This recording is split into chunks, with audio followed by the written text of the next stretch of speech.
Saudara-saudariku yang dikasihi Tuhan, Shalom, salam damai sejahtera untuk Anda semua. Dan selamat bertemu kembali dalam renungan harian Katolik masa Paskah. Saya tetap mengajak Anda untuk melakukan peziarahan, mendalami hidup komunitas Paskah Gereja Perdana. Sebuah komunitas yang bertumbuh karena berbagi dalam harta maupun dalam karunia-karunia rohani. Maka mari kita memperkuat keluarga kita, mari kita memperkuat komunitas kita dengan pengalaman hidup gereja perdana yang ada dalam Kisah Para Rasul. Dan kita akan mendalaminya dalam Kisah Para Rasul bab 14 ayat 19 sampai dengan 28, bacaan pertama misa hari ini. Apa yang bisa kita renungkan? Kita mau merenungkan kesetiaan kita dalam kesulitan-kesulitan hidup kita. Apa yang terjadi dalam Kisah Para Rasul? Kita melanjutkan kisah perjalanan Paulus di Listra, di mana ia menyembuhkan orang yang lumpuh. Ternyata penjelasan Paulus pada orang di Listra bahwa dia bukanlah dewa, walaupun ia menyembuhkan orang lumpuh, mendapatkan penolakan. Penolakan ini berasal dari hati murni orang-orang Listra, atau adakah orang lain? Inilah yang sering terjadi dalam hidup kita sehari-hari. Pelayanan kita kadang-kadang menjadi buyar, pelayanan kita menjadi kacau, bukan oleh mereka yang kita layani, tetapi mungkin juga oleh orang-orang lain yang merasa bertentangan atau tidak sesuai dengan apa yang kita sampaikan karena mereka merasa dirugikan. Itu juga terjadi di dalam Kisah Para Rasul.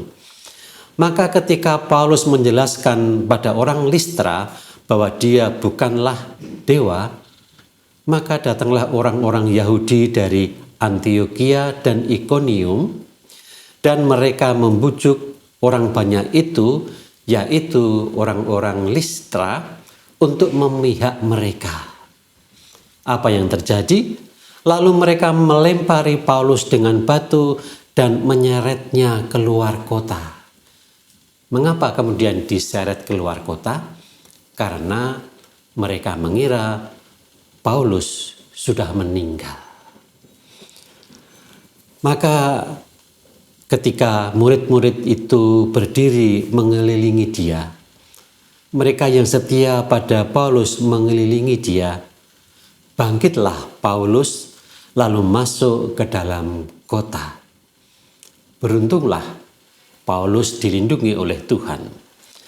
Maka keesokan harinya berangkatlah Paulus bersama-sama dengan Barnabas ke Derbe.